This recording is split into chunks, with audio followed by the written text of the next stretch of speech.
Salut les amis, c'est Milik, j'espère que vous allez super bien. Alors là, c'est une nouvelle vidéo pour la formation gratuite Dropshipping pour tous. Donc là, la dernière fois, vous avez vu, est-ce que je choisis un site généraliste ou un site de niche? Maintenant, ce qu'on va faire, c'est l'inscription sur le site Shopify, tout simplement. Donc on va enregistrer notre boutique et ensuite, on va faire les premiers paramètres. Donc, vous allez voir, c'est quelque chose d'assez simple en soi. Et ensuite, on va commencer à installer les premières applications. Voilà, donc là vous êtes sur la plateforme shopify.com tout simplement. Et ensuite pour créer la boutique et avoir 14 jours gratuits, vous mettez tout simplement une adresse mail. Donc moi je vais mettre l'adresse mail de mon agence tout simplement. Vous allez mettre un mot de passe. Et là je vais l'appeler boutique de test. Je suppose que ça va être déjà pris. Donc boutique de test 2, boutique de test 3. Voilà. On fait créer la boutique. Vous attendez tout simplement que ça mouline et là ça va automatiquement vous créer la boutique avec le nom que vous avez mis.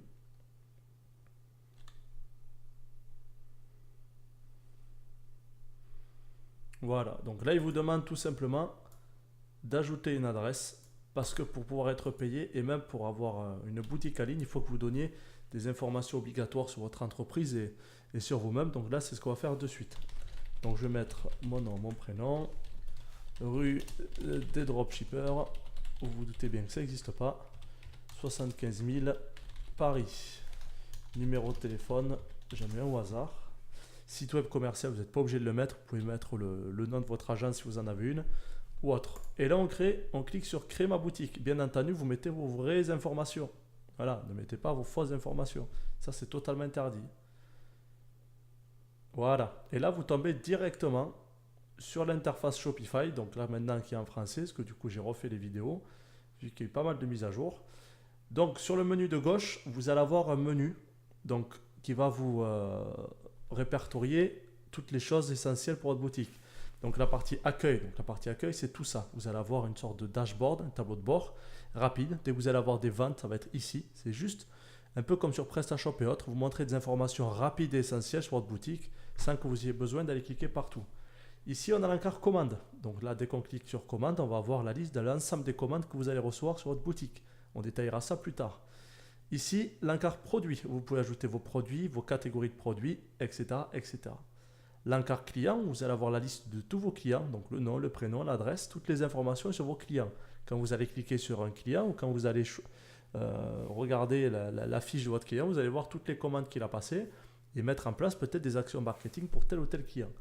L'analyse de données, c'est là où vous allez avoir toutes les données essentielles sur votre boutique, donc le taux de conversion, les visites, le chiffre d'affaires par jour, par mois, par semaine, etc., etc. Par contre, il faut que vous combiniez ça avec Google Analytics et ça, encore une fois, on verra plus tard. Là, le marketing, c'est tout nouveau. Ça fait même pas 1 ou 2 mois qu'ils l'ont mis en place, à aujourd'hui, octobre 2018. Le marketing, c'est pour créer directement des publicités Facebook ou des publicités Google sans quitter votre plateforme Shopify. Donc ça peut être intéressant pour les novices, pour les personnes qui ne s'y connaissent pas forcément. Mais la publicité, n'oubliez pas qu'on va voir ça plus tard. Donc un petit peu de patience. Réduction, c'est pour créer vos codes de réduction. Donc par exemple, demain, vous me dites, pour Noël, je vais faire un code de réduction de 10% qui va être valable pour une seule fois par client du 1er décembre au 25 décembre. Ça va être possible via l'encart réduction. Et encore une fois, on le verra plus tard. Et la partie application, c'est ça qui va nous intéresser parce qu'on va, via cet encart, on va installer toutes les applications essentielles pour votre boutique et on le fait depuis l'encart application. Et là, ici, c'est les canaux de vente. Donc là, pour l'instant, on n'a qu'un seul canal de vente, c'est la boutique en ligne. Mais en cliquant ici, vous pouvez ajouter plusieurs canaux de vente, c'est-à-dire vous pouvez vendre sur Facebook, sur Instagram, sur plusieurs autres canaux de vente. Et ça, on le fait directement ici. Vous voyez, la deuxième partie, c'est là. Donc là, le petit tableau de bord où il y a quelques informations. Là, on nous dit votre période d'essai vient de commencer. Donc, quand on va cliquer sur sélectionner un forfait, je ne vais pas le faire de suite devant vous parce qu'il va falloir que je mette mes identifiants de carte bancaire. Là, vous voyez, il y a bien écrit choisissez un forfait à utiliser lorsque votre essai gratuit sera terminé. Étant donné que j'ai 14 jours d'essai, il n'y a aucun risque. Si Shopify ne vous convient pas, vous pouvez résilier votre forfait avant le 1er novembre et nous ne vous facturerons pas. 1er novembre étant dans 14 jours. Sur Shopify, vous avez 3 formules. La formule à $29, la formule à $79 et la formule à $299. Alors, qu'est-ce que c'est? La formule à $29 par mois, c'est celle que je conseille pour ceux qui débutent. En fait, c'est pour les personnes justement qui débutent et qui ne vont pas faire forcément beaucoup de ventes dès le départ. Vous avez des frais de transaction. Alors, qu'est-ce que c'est des frais de transaction? Ici, on voit 2%. Sur celle à 79, 1% et celle à 299, 0,5. En fait, sur chaque vente que vous allez faire depuis Shopify, Shopify va vous prélever des frais. Des frais, c'est-à-dire de 2% jusqu'à 0,5%. Plus vous payez, moins vous prenez de frais.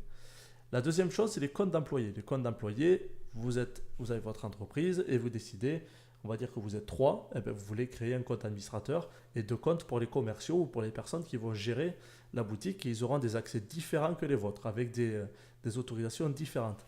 Si vous prenez la formule à 29 $ par mois, il y aura juste 2 comptes maximum qui vont s'ajouter bien entendu au compte propriétaire. Sur celle à 79 $, vous en aurez 5 et celle à 299, vous en aurez 15. La formule à 299 $, c'est pour les grosses boutiques qui font beaucoup de ventes. Encore une fois, ça ne sert à rien de partir sur celle à 79 $ par mois et vous mettre le plus populaire, c'est normal, c'est pour vous faire comprendre que voilà, c'est pour essayer de vous faire prendre celle-là. Mais on a tous commencé avec celle-là, donc je vous conseille de prendre celle-là. Et plus vous allez faire des ventes, plus vous allez pouvoir monter sur les gammes différentes. Et je vous conseille après de faire vos petits calculs. Est-ce qu'avec 1% de frais, je serai gagnant? Par contre, une chose à savoir, c'est qu'à partir de celle-là, de celle à 79 $, vous pourrez ajouter des cartes cadeaux. Ben, c'est écrit juste là. Ajouter des fonctionnalités telles que les cartes cadeaux. Et vous aurez des statistiques beaucoup plus détaillées. Pour l'instant, vous n'aurez pas forcément besoin des cartes cadeaux. Parce que les cartes cadeaux, vous pourrez les faire avec d'autres applications. Donc, vous prenez celle à 29 $ par mois. Et quand on descend, en cliquant ici, vous pouvez supprimer la boutique. Tout simplement. Voilà. Donc ça, c'est les choses importantes. Maintenant, pour acheter un nom de domaine, parce que ça, un nom de domaine, c'est important. Qu'est-ce qu'un nom de domaine? C'est par exemple www.maboutique.com. Vous cliquez sur boutique en ligne. Vous allez sur domaine.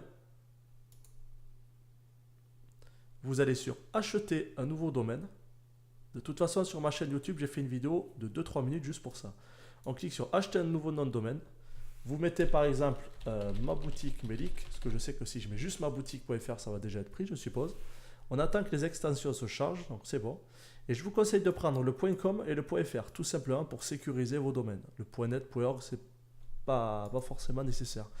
Donc là, on est à 14 $ pour le .com et 21 $. Donc au final, on serait à 35 $. Alors ça, je vais fermer, c'est mon application de jeu, parce qu'il faut jouer quand même, il faut se détendre. Donc voilà, là, on serait à 35 $ par an, pas par mois. Donc ça nous fait environ 30 €. On est à 2,50 € si je calcule bien, ou 3 € par mois, par an. Par contre, par mois, pardon. Par contre, vous pouvez aller sur oneandone.fr et acheter vos noms de domaine à part. Ça coûte environ 1 € la première année. Mais après, voilà, il faut apprendre à connecter le nom de domaine. Vous voyez, c'est juste écrit ici. Connecter un nom de domaine existant. Vous avez tous les tutoriaux directement sur le site de One and One. Mais si vous êtes débutant, vous prenez juste vos domaines ici. On est à 35 $ par an et ça renouvellera automatiquement. Voilà, tout simplement en cliquant sur le bouton Buy. Voilà, donc ça c'était pour le paramétrage rapide pour la création de la boutique. Et après, dans la prochaine vidéo, on va rentrer en détail sur les pages obligatoires, sur les paramétrages généraux. On va rentrer dans les paramètres et là, vous allez voir ce qu'il faut mettre, ce qu'il ne faut pas mettre. Voilà, si vous avez n'importe quelle question, n'hésitez pas, c'est dans les commentaires. Allez, ciao, ciao!